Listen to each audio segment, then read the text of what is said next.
என்னோட அம்மா அப்பா என்னை ரொம்ப சிரமப்பட்டு கடன் வாங்கி படிக்க வச்சாங்க. நான் இப்போ வெளிநாட்டில் இருக்கேன். என்னோட குழந்தைங்களை இங்கே இருக்கிற அரசு பள்ளிக்கூடத்தில் தான் நான் சேர்த்துருக்கேன். கட்டணமே இல்லை. நான் மட்டும் இல்லைங்க, இங்கே இருக்க 90% மேலே அவங்களோட குழந்தைங்களை அரசு பள்ளிக்கூடத்தில் தான் சேர்ப்பாங்க. இப்படி தமிழ்நாட்டில் நடக்காதான்னு பார்க்கும்போது, நாம் தமிழர் கட்சி அண்ணன் சீமான் அவங்களோட ஆட்சி செயற்பாட்டு வரைவில் அவங்க ஆட்சிக்கு வந்த அரசு ஊழியர்கள், முதலமைச்சர் உட்பட எல்லாரும் அவங்க குழந்தைங்களை அரசு பள்ளிக்கூடத்தில் தான் சேர்க்கணும்னு சட்டம் போடுவோன்னு சொன்னாங்க. அனு, உங்ககிட்ட எனக்கு ஒரு கேள்வி. தமிழ்நாட்டு மக்களுக்கு இந்த செய்தி போய் சேர்ந்துச்சா?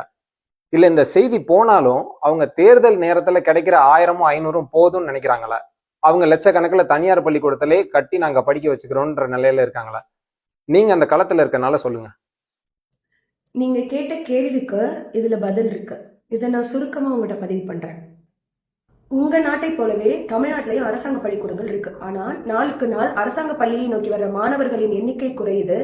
இதனால அரசாங்க பள்ளிகளே குறைஞ்சுக்கிட்டே வருது.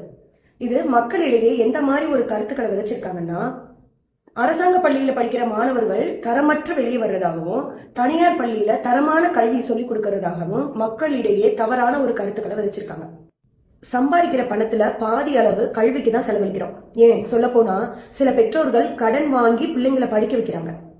உயர்கல்விக்கு எஜுகேஷன் லோன் வாங்கிட்டு அதை கட்ட முடியாம அதற்கேற்ற வேலையும் இல்லாமல் நிறைய மாணவர்கள் இன்னும் இருக்காங்க தமிழ்நாட்டுல.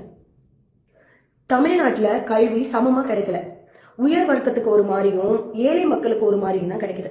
சீமான் அண்ணாவோட பேச்சுக்கள் ஏன் பெரிய அளவு மக்கள்கிட்ட போய் சேரலைன்னா மீடியாவும் ஒரு காரணம். அவர் சொல்ற நல்ல விஷயங்கள் எதுவுமே மக்கள் கிட்ட கொண்டு போய் சேர்க்கவே படல. நாம் தமிழர் கட்சி நாங்க ஆட்சிக்கு வந்தா என்ன பண்ணுவோம்? முதல் கையெழுத்தே கல்விக்கு தான். நீங்க சிஎம் பிள்ளையா இருந்தாலும் சரி, கடைநிலை ஊழியர்களா இருந்தாலும் சரி, நீங்க அரசாங்க பள்ளிக்கூடத்துல தான் படிக்கணும்னு சட்டம் இயற்றப்படும். ஆரம்ப கல்வி முதல் ஆராய்ச்சி கல்வி வரை உங்களுக்கு இலவசம். நீங்க கல்வியை குறித்து ₹1 கூட கட்டணம் செலுத்த வேண்டிய அவசியம் இல்லை.